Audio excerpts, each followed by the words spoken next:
Andhra style ರೆಸ್ಟೋರೆಂಟ್ಗಳಲ್ಲಿ gun powder ಅಥವಾ ಕಂದಿ ಪುಡಿ, ಪಪ್ಪಲ ಪುಡಿ ಅಂತ ಬೇರೆ ಬೇರೆ ಹೆಸರಲ್ಲಿ ಕರೀತಾರೆ. ಈ ಪುಡಿನ ಊಟದ ಜೊತೆ ಅಂತೂ ಖಂಡಿತ ಸರ್ವ್ ಮಾಡ್ತಾರೆ. ಇದು ತುಂಬಾ ರುಚಿಯಾಗಿರುತ್ತೆ.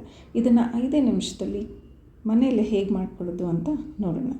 ಇದನ್ನು ಮಾಡ್ಕೊಳ್ಳೋದಕ್ಕೆ ಒಂದು ಸಣ್ಣ ಲೋಟದಷ್ಟು ತೊಗರಿಬೇಳೆನ ತೊಗೊಂಡು ಇದನ್ನು ಡ್ರೈ ರೋಸ್ಟ್ ಮಾಡ್ಕೋಬೇಕು. ಈ ತೊಗರಿಬೇಳೆನ ಮೀಡಿಯಮ್ ಫ್ಲೇಮಲ್ಲಿ ನೀವು ಹುರ್ಕೋಬೇಕಾಗುತ್ತೆ. ಒಂದು ಗೋಲ್ಡನ್ ಬ್ರೌನ್ ಕಂದು ಬಣ್ಣ ಬರೋ ತನಕ ಇದನ್ನು ಹುರ್ಕೋಬೇಕು. ಇದಿಷ್ಟು ಆದಮೇಲೆ ಇದಕ್ಕೆ ಇನ್ನೊಂದು ಅರ್ಧ ಲೋಟದಷ್ಟು ಕಡಲೆಬೇಳೆ, ಹಾಗೆ 1 ಸ್ಪೂನಷ್ಟು ಉದ್ದಿನಬೇಳೆ ಮತ್ತು ಅರ್ಧ ಲೋಟದಷ್ಟು ಹೆಸರುಬೇಳೆ, ಇದಿಷ್ಟನ್ನು ಹಾಕ್ಕೊಂಡು ಮತ್ತೆ ನೀವು ಅದೇ ಮೀಡಿಯಮ್ ಫ್ಲೇಮಲ್ಲಿ ಕಂದು ಬಣ್ಣ ಬರೋ ತನಕ ನಿಧಾನಕ್ಕೆ ಡ್ರೈ ರೋಸ್ಟ್ ಮಾಡ್ಕೋಬೇಕು. ಇದನ್ನು ಡ್ರೈ ರೋಸ್ಟ್ ಮಾಡ್ಕೊಳ್ಳೋಕ್ಕೆ 1 2ರಿಂದ 3 ನಿಮಿಷ ಆದರೂ ಬೇಕಾಗುತ್ತೆ. ಎಷ್ಟು ನಿಧಾನಕ್ಕೆ ನೀವು ಮಾಡ್ಕೋತೀರೋ ಅಷ್ಟು ಇದು ರುಚಿಯಾಗಿ ಬರುತ್ತೆ. ಇದಿಷ್ಟಾದ ಮೇಲೆ ಇದಕ್ಕೆ ಒಂದು 6ರಿಂದ 8 ಒಣಮೆಣಸಿನ್ಕಾಯಿನ ಸೇರಿಸ್ಕೊಳ್ಳಿ. ಗುಂಟೂರು ಮೆಣಸಿನ್ಕಾಯಿ ಹಾಕ್ಕೋಬೋದು. ಇದನ್ನು ಕೂಡ ಇವಾಗ ಒಂಚೂರು ಒಂದು 2 ನಿಮಿಷ ಅಷ್ಟೇ ಡ್ರೈ ರೋಸ್ಟ್ ಇದನ್ನು ಮಾಡ್ಕೋಬೇಕು.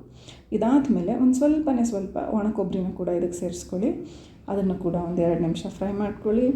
ಅದಾದಮೇಲೆ ಇದಕ್ಕೆ ಒಂದು ಚೂರು ಜೀರಿಗೆ, ಒಂದು ಅರ್ಧ ಟೀ ಸ್ಪೂನಷ್ಟು ಸಾಕು ಜೀರಿಗೆ ಹಾಕ್ಕೊಳ್ಳಿ. ಇದಾದಮೇಲೆ ಸ್ವಲ್ಪ ಹಿಂಗು. ಈಗ ಇದನ್ನೆಲ್ಲ ಹಾಕೋಕ್ಕೆ, ಜೀರಿಗೆ ಮತ್ತು ಹಿಂಗನ್ನು ಹಾಕೋಕ್ಕೆ ಮುಂಚೆ ಸ್ಟವ್ನ ಆಫ್ ಮಾಡಿಟ್ಕೋಬೇಕು ನೀವು.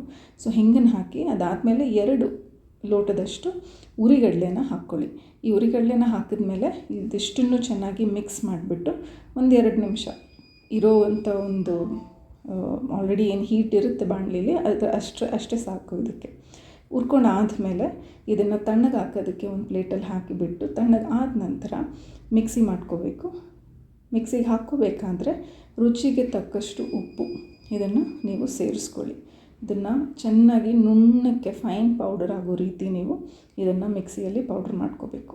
ಇದಿಷ್ಟು ಆದಮೇಲೆ ಇದನ್ನು ಒಂದು ತಟ್ಟೆಗೆ ಹಾಕ್ಕೊಂಡು ತಣ್ಣಗಾಗೋದಕ್ಕೆ ಬಿಟ್ಬಿಡಿ. ಚೆನ್ನಾಗಿ ಕೂಲ್ ಆದಮೇಲೆ ಒಂದು ಬಾಟ್ಲಲ್ಲಿ ಹಾಕಿ ಸ್ಟೋರ್ ಮಾಡ್ಕೊಳ್ಳಿ. ಇದು ಕ್ರಮೇಣ 1 ತಿಂಗಳ ತನಕ ಕೂಡ ನೀವು ಆರಾಮಾಗಿ ಸ್ಟೋರ್ ಮಾಡ್ಬೋದು. ಈ ಪುಡಿನ ಇಡ್ಲಿ ಜೊತೆ, ದೋಸೆ ಜೊತೆ ಅಥವಾ ಈವನ್ ಬಿಸಿ ಅನ್ನಕ್ಕೆ ತುಪ್ಪ ಹಾಕ್ಕೊಂಡು ತಿಂದರೆ ಸೂಪರ್ ಟೇಸ್ಟಾಗಿರುತ್ತೆ. ಖಂಡಿತವಾಗ್ಲೂ ಟ್ರೈ ಮಾಡಿ. ತುಂಬಾ ಈಸಿ ಮಾಡೋದು. ಟ್ರೈ ಮಾಡಿ. ನಿಮ್ಗೆ ಇಷ್ಟ ಆದರೆ ಲೈಕ್ ಮಾಡಿ, ಶೇರ್ ಮಾಡಿ, ಸಬ್ಸ್ಕ್ರೈಬ್ ಮಾಡಿ, ಹಾಗೆ ಕಾಮೆಂಟಲ್ಲಿ ತಿಳಿಸಿ.